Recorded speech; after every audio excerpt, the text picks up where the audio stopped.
tokko natti kenneera kana immoo dabarteera bisiitiin itti qaba dabartuutti yeroo sana saramni kana jedhee dubbatu fani bar ibsa asii kenne maaki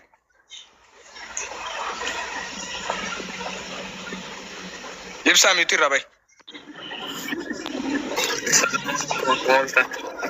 akkam jirta naguma nagaa alhamdulillah Nisha malee naa godhaan dubbachuutti illee keessan turre waan kana reefu dhagaa jira sirriitti. Yeroo sanitti isiinis beekti innis beekaa ni jara lachuu biyyuma kanatti hin beeka asumatti hin bare soo isiifis galchaa ture yeroo sanirratti sharafni ana qofa osoo hin taane Jaafaris beeka as keessa namni jirullee nama biyya kana jiraatee namni beeku jira tarii ammoo isiin illee beekti inni illee beeka. Ani yeroo sanitti birrii kuma 400 wayita galchetti ani sarara birrii kuma qofa fuudhe. Siigale birrii biraafis sin galchaa fi eenyuufis sin galchaan. So yeroo sanitti birrii inni natti kenne birrii kuma takka. Isii dhaagalee zinnaashii gale jedheeti miti anka birrii galche siigale. Onni isin beeku qabdan. Garuu birrii kuma akkaawuntii natti ergee wayita galchee irraa fuudhu birrii kuma takka qofa irraa fuudhe. Sarabni meeqa ture yeroo sana sarabni meeqa ture gadatom sarabni meeqa ture yeroo sana kumni tokko meeqa taatu as kana wanni caalu jiru yeroo sanitti meeqa ture Itoophiyaatti meeqa taatu ture kumni tokko sun nuti biyya garaa garaa waan jirraa fi nu banne waan ta'e Itoophiyaatti meeqa taa'u sun taane dhibbi meeqaan jira jedhiin asitti sa'a kanatti biyya kanatti meeqaan jira yeroo sanitti 400 sharafa okay Dibba furin sarafamee dhaqee kumni tokko bira ga'eera miti. Dibba furin sarafamee zinnaashi dhufeesi bira ga'eera miti kumni tokko. Dibba furin sarafamee. Miti irraa bahe. Kuma tokko baay'isu dibba furii kuma dibba fur taaree yeroo sanitti. Qoy ibsaa qoy. Dibba furin sarafamee dhufee kumni tokko si bira ga'eera. Sarafa dibba furii. Sagaleen kun nagama miti. Eeyyen hin jira. Uuman si gaaffii naa deebisee.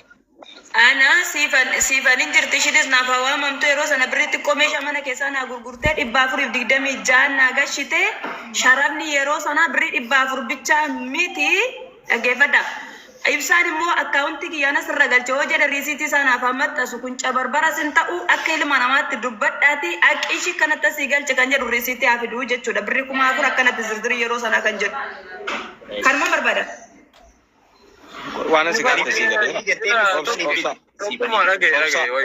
Obsa. Amma kun girgirri ta'uu hin danda'u. Siifan hin fidi. Suutuma isaa girgirri ta'uu hin danda'u. Jubbii walii ta'u. Obsaasin. Siifan hin haadhu. Siifan hin beeku. Asitti tolchuun hin ta'u kaafati. Dhugaa jiru dubbannee kana tokkummaa Obsaaka. Ilaa dhaggeeffatu. Anaaf kennitan carraa nan dubbadha amma. Anaaf kennitan carraa nan dubbadha. Jiltii koo dhaggeeffatu. Carraa nuu kennitan jirtu miti. Gizee carraa kiyyaa si woo cabsee carraa biraatti. Bari jaras qaba. Ilaa Zinnaash. Anfati bare akka itti dubbatte walittan gaafataa jira bar irra darbaan jiru bar siigalee isa nafsiyyaan keessatti naa galeeyyuu akka ni bahe namaa galuun godhaa jira fakkeenyaaf siigalee garuu wanta tokko si gaafa tokkuma waan tokko qaba riisitiin eegdan riisitiin eegdan riisitii yoo siin jedhu qoyga hin baasta baasayyee qopheeffadhu yeroo san ittiin jiru ji'a gamii keessa birrii haganaan galcheef ka jedhu ila guyyaa ilaaltan ji'a gam keessa hagam akka ture sharafni isinii baasa isa san illee birrii namaa erginaan jettee yeroo qabamu deemtu san ji'a isin hunduu hin hubatta waan ta'eef asirratti birrii meeqaan akka jirtu isinii baasa isa san as bira na eega. Okay, galatoom. Anzinnaash wannan si gaafadhe wannatti kanaa gootu. Qoy. Fati. Birriin waa'ee jijjiirraatti nan dhufa rakkoon qabu sanaaf sana miti ittan dhufa. 400 jijjiirameeti kumni tokko si bira ga'eeraadha amma gaaffiin kun. 400 jijjiirame nana 400 miti birri zirziriin jedhee morme malee isaan imma 400 jijjiirame si bira geechaa rubar tokke. Qoy no isuma sana nu hubachuu barbaade.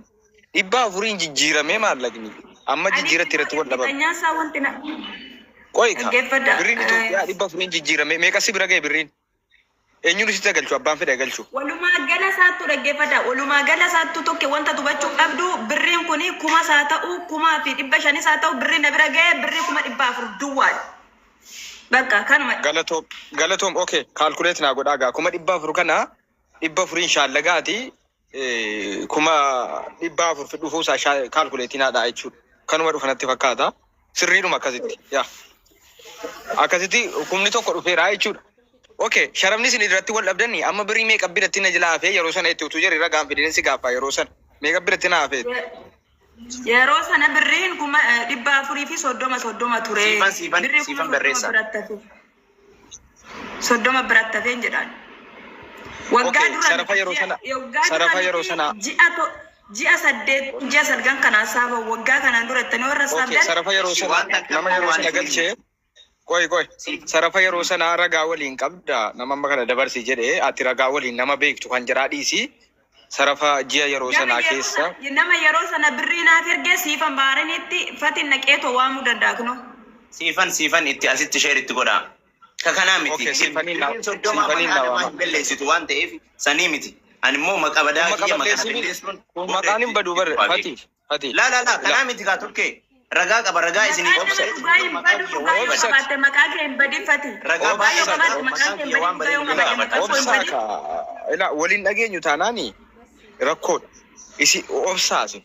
Waan baay'ee salphaadha. Fati wanti dubbataa jirtu kun wanti isin dubbataa jirtu kuni waan baay'ee salphaadha. Kuni waliin numbuusu isin jedhe tokkummaa maal jedheen na hubadhaa waa wayii ila Jaafar na bira jira. Kuni waliin numbuusu waan diqqoodhaami jedheeni bar na bira jiraati osoo hin taane kuni waliin numbuusu jedheeniiti Zinnaash kanaaf walitti hin buunu anaafati jedhee araaramanii deeman jedhaan jiru Jaafar. Afaanuma nagahaatiin birrii hagana yennaani Zinnaash ton anaaf asii walitti numbuusu namarrattuu haasawuun hin barbaachisu waan ta'eef. Isin kanaa miti poointiin kanaa miti kaa waan hubatuu qabdu isin uummata kanallee hubachiisa.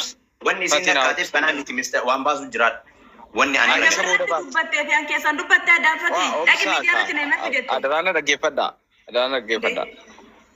Fati atillee naa obsi dubbiin keessanii yoo waluma jibbuu waluma lollaa taate malee keessan lamaan baay'ee salphaadha. Baay'ee tokko salphaadha. Yoo wal loluu immoo waluma lollaa muwadheen galaa qofa irratti fuulleffattu ta'e qofayyii fala dhaba malee dubbiin keessan baay'ee salphaa tokko waan loliisa geessu miti. Wallaahi salphaa miti. Ganaa laaltan gaasuu uummanni kun akka galata kanneen obsika fati obsi. Awun dhimma ishiitiif dhimma keensiin jiraa jira. Waan irratti wal dhabamu miti. Amma fakkeenyaaf birrii 200 jechuun riyaala 200 irratti wal dhabaa jirtu riyaala 200 utuma wal dhabdu ta'an 200 kana kennee kanaafi miti isin jedhe barkana obsa waan narra godhamee fi meessuuta isin hubachiisaa tokkee taratara naa ta'e kaaka dura. Faticha obsi. Faticha obsati. Yeroo naa kenni waan haasa'u dubbiin akkuma dhumutti dubbatama. Aariin miti beekaa faa dhiifama waa. Siigalee akkuma dhumutti dubbatama. Dubbiin keessan kun dubbii akka fixanutti dubbatama. Siigalee siis ta'e. Dubbii akka fixanutti dubbatama malee dubbii akka dubbiitti dubbatama miti jechuudha. Ani intalli nama yeroo sana sarafa 26 waliin jettu kana afiddu nama yeroo isaa dabarte bar hundi lubbuu isaarra dhaabbatee dubbata jireenya isaarra dhaabbatee osoo dubbatu. Deebii kunooti carraanaa laattoodha. Tokkuma si'a tokkitti. Zinnaash gaafa galtu beektaa Zinnaash ji'a keessa galte bara keessa galte beektaa kan waggaa 5 iyyuu siin baasa gatii gaafa sanaa gatii waggaa 5 iyyuu nan baasa kan gaafa siin galte dhiisi gaafa galtu qofa Zinnaash himtu gaafa isaa bal allate baasa ayyee Jaafar naa maaliif haqa ta'a waan ta'eef beeku guyyaa siin galte ji'a siin keessa galte bara siin keessa galte kanaan ala an kan waggaa tokko kan waggaa 5 nan fida rakkoon qabu.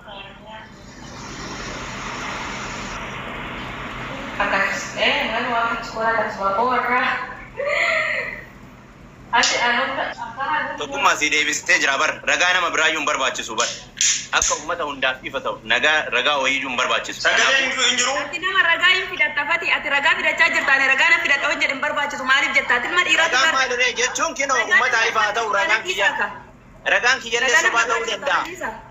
Ragaan kiyyallee sobaa ta'uu danda'a ragaan keellee sobaa ta'uu danda'a kinoo uummanni kun akka bilisa ta'u yeroo ati galte san qofa ummata isatti yoo himame calculation godhamee irra gaha yeroo ati galte qofa yeroo ati galte san himadhu wallahi narra jiraate ammatana ummata yeroo nan zimmi jedhe abbaaji faar gidduutti naa qaqqabi yeroo nan zimmi jedhe keessummeessi yeroo nan zimmi jedhe abbaaji faar dhagaarita kiriinaa ta'i yeroo nan asii zimmi jedhe seeniitii naa keessummeessi anis jira nan dhagaa garuu dubbachuu naan mijachuu baata malee dhagaarita abbaaji faar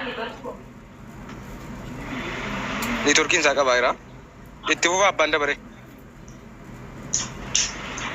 Abbaan Jifaar gaafii gaafatee bar tokkummaa. Zinnaashin gaafii gaafatee jira. Gaafii sanaa guyyaa kenniteettii fi lakki guyyaa galtu san guyyaa galtu guyyaa gara Itoophiyaa galte san ji'a wajjin guyyaa galte natti miisii baasaa jedheen bakka abbaan Jifaar Jaafar jecha itti bizinnaashatti guyyaa galte kaalkuleetaa godhu jecha birrii gisee san jiru. Birriin kan ergame itti kanaaf zinaash bareedaa rakkuun salphaadha itti mika. Amma ji'a sagalee amma sagal buute.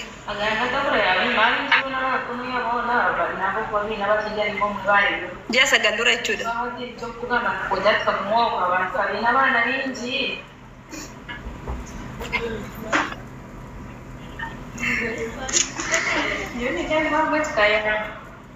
Ana jedhama. Jira.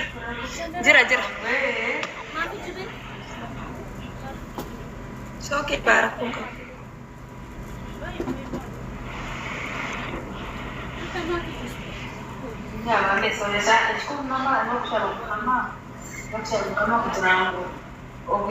TikTokii jala viidiyoo kan lakkifame laala. Fatis immoo abbaa Jifaar naa kabajaa ishii yeroo nan biizii ta'e abbaa Jifaar naa dhaggeeffadhaa Fatishaa ishii ta'e gaa muraasa biizii yoo nan ta'e nan dhagaa sagalee keessa.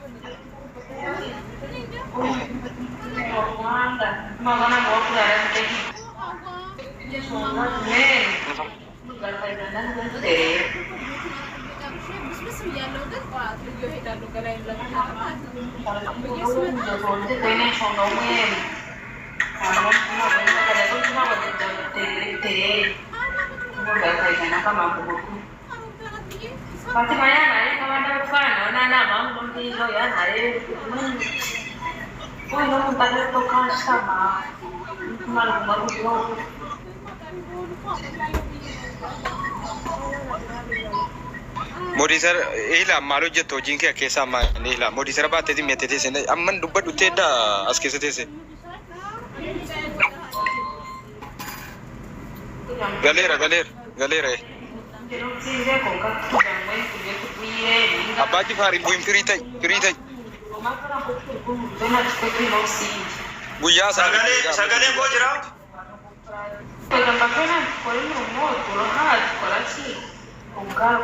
Anjiro? Yes, jira. Okay, yoomin gale jette yoom galte guyyaa isaaf jeesa. Jirta.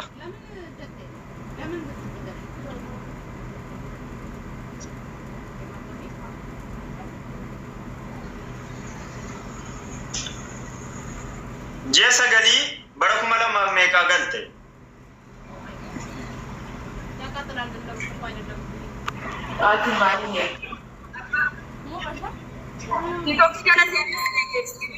Garuu ani akan galee miti mucaan kan inni na erge akan galee otoon taane ture na erge sinitti hima kwa eega.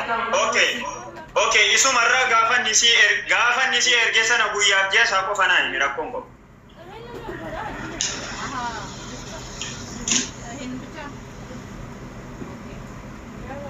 Guyyaa gaafa si ergamu jira risiitii baasaa Fatishaa birriin guyyaa gaafa ergame haasaa gabaabaa risiitii irra jira bar risiitii sana baasee gurbaadhaan.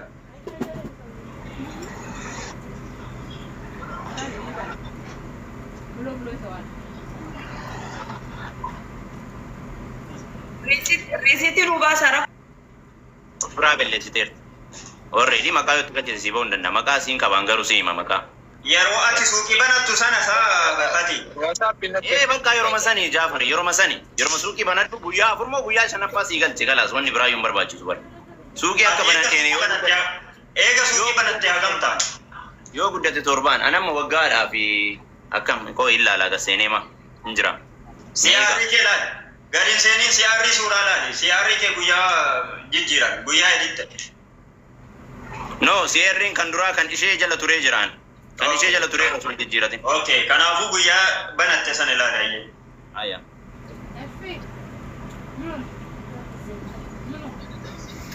Ibsaanas jira meewaa akka ragaa ta'uufuu wanti kun sobamoo dhugaa viidiyoon ilaaltanii rakkoon qabu waa hundayyuu. Ji'a 8ffaa keessa galte gaafa galiitii ishee miti gaafa birriin ishee qaqqabu barbaanna nuti maaliif isheedhaa turee galeef waan ta'e birriin akkas.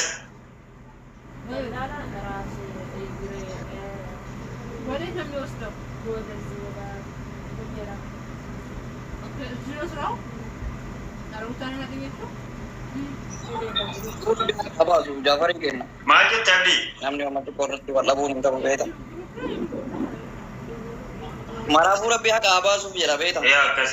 Laazim maal waan beeknu akka Kudo ni walitti kago tu tayin berbeza. Tapi ini kike sagal je, okan agak kiasan in alama kafala ada male, okan beri kana kafalu dah dawe meti. Agak di sini lah, agak di dua abdi marabu, agak jarang Rabbi nabasu.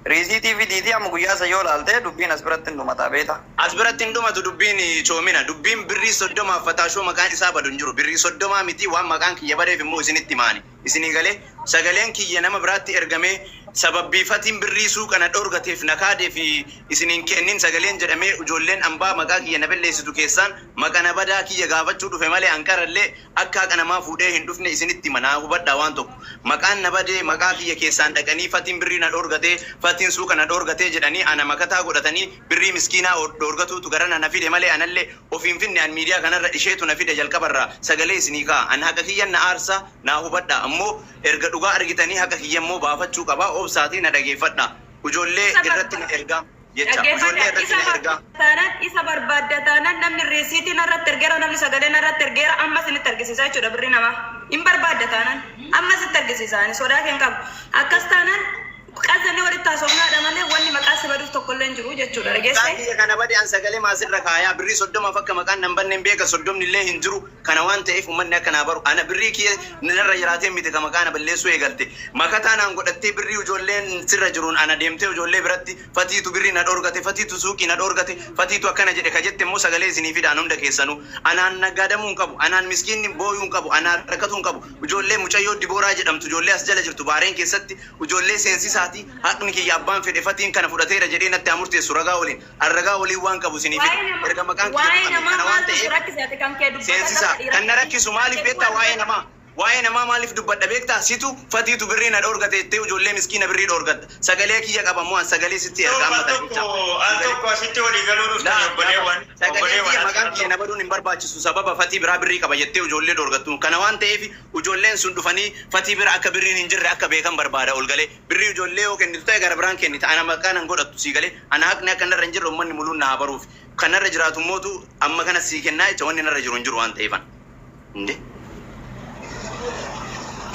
nama jedhamu walgalchi nama birrii irraa qaba jettee fatii irraa birrii qaba jetteeni yookaan fi isiin dhuftee fatii maa birrii akkanaa na dhorgatte zinnaash si biraa qabdii minaan jette iskiyu namni jedhamtu dhufteeti fatii birrii si biraa qabdii maa birrii na dhorgattee naan jette ani kana akkamitti mallaqa kiyya kiisa kiyyaa baasee dhugaan isin aarsa hagadhaa viidiyoo illee hin dalanne waan akkanaatiin illee ol baheen beeku dhugaa xiyya garuu naa beeka keessaan dhaqaa fatii biraa birrii qabaa fatiitu na dhorgatee suuqa kiyya kaadamee naan jette birrii 20 birrii 10 suuqni akkamiin nama kaadama maqaa kiyya balleessuun moo barbaachisa sitti mangira birri suuqa kiyya kaadame sagalee isin dhageessisa hundi keessan dhagaya dhiiraa kanarraa muitii qabaa ofii muitii narratti hin qabina dhaggeeffadha hundi keessanuu jechuudha birrii na dhowwattiin dubbachaa jira kan kee dubbadhu fiti kan namaatti darbu ankeetis booddee kan namaatti darbu ifaaf bilisaa barkin horiisitii fidaa jiranii isaa miti kan dubbachaa jiru sababa kiyya nama bira dhattee maqaana belleessaa himachuu dhufe hanqarallee maqaana belleessaa himachuu dhufe malee akka haqni narra hin jirre hin beeku ati eenyu tolchi maqaa yoo si maqaa belleessaa kiyya himachuu dhufe malee ani haqni akka narra hin jiraanne hin beeka kana waan ta'eef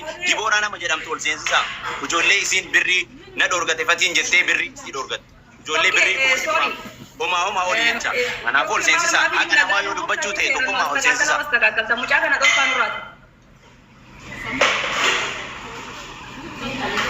seensisaa dibooraa yoo ila nama kuma sadii furiitu jiraas jala nama kuma sadii haqa biyya agartaniimi dibooraa ijoolleen ila aannan waan ofii isiiti aannan ijoolleedhaa kennitu dhabdee abbaa manaatiin sababbii isii wal hiiktee deebitee isiin fatii biraa birrii qaba jetteeni anatti akkasaasartu kanaaf maqa belleessa narran raawwattu sababbii isii abbaa manaa isii bilbilee na gaafateera haqa mucayyoo maaf dhorgatteedhe isiin garuu maqaa anaan belleessiti fatii biraa qaba jettee kanammoo sagalee isin dhageessisa kanaaf dibooraa nama jedhamtus ol seensisaa iskuu nama jedhamtus seensisaa ijoollee erga wal tuquu ta'ee jecha anas isattaraa ture dhiisi miidiyaa irratti hin bahini jedhee kanaaf an qulqullummaa kiyya of beekaa yoo qulqulluudha jette ijoollee imimmaan miskiinas kara kanaan galchita karaa ati nama qindeeffatte nama jigatu taanaan karaa kootis nama galchu tokkummaan qixxeetti nu dhaabbate anis nama galchisu qixxeetti erga dhaabbatee dibooraa haqa miskiinaas ka'anaan sababattee fatii biraa birrii qaba jetteeni ijoollee miskiina dhorgattu fidee dhufa kinu ol seensisaa haqa namaa eegaa dibooraa nama jedhamu ijoollee meeqa kan guddifattu biyyatti isinii galee daa'ima meeqa wallaahi booddee na himte anatu kaardii kaleessa guuteef Fatiitu guuteef anatu guuteef kalees. Ol seensisaa soba jedhaniimi ol seensisaa.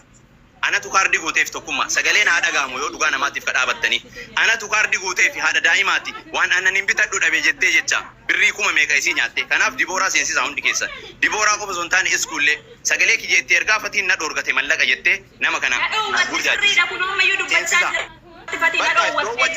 soddoma ifa ummanni argee bara dhoowwachuun kiyyaa kan jirre soddoma maali maaltu soddoma godha maaltu dibooraa galchaa guddi isii dibooraa galchaa iskuu nama jedhamu galchaa ijoollee ani isiniin jedhu kana hunda galchaa maaliif maqaa kiyyatu jarrarran na bade iskuun illee dhuftee keessan fatii mallaqa sirraa qabdii zinnaash kenniif mallaqa isii irraa fudhannaa fatii biraa qabanuun jette naan jette ani asitti maqaan kiyya maamadu qabu haadha gahuu fi ofii na guddattee yookaan miidiyaa namoota guddan taatanii fati al tokko nama guddan taatanii zinnaan lamman keessanii jallisa abbaa Jifaar Yuutii warri nagootan akka miskiinaattu asirra fide waan ta'eef ijoollee kanas seensisa waa'ee akka kiyyaa suuta taragaaggaanii dubbadhee jira warra ifa ta'uuf ifa ta'a ani immoo akka narra hin jirre ka hubattan na hubattan kana beektan na beektan miskiina haqa miskiinaattu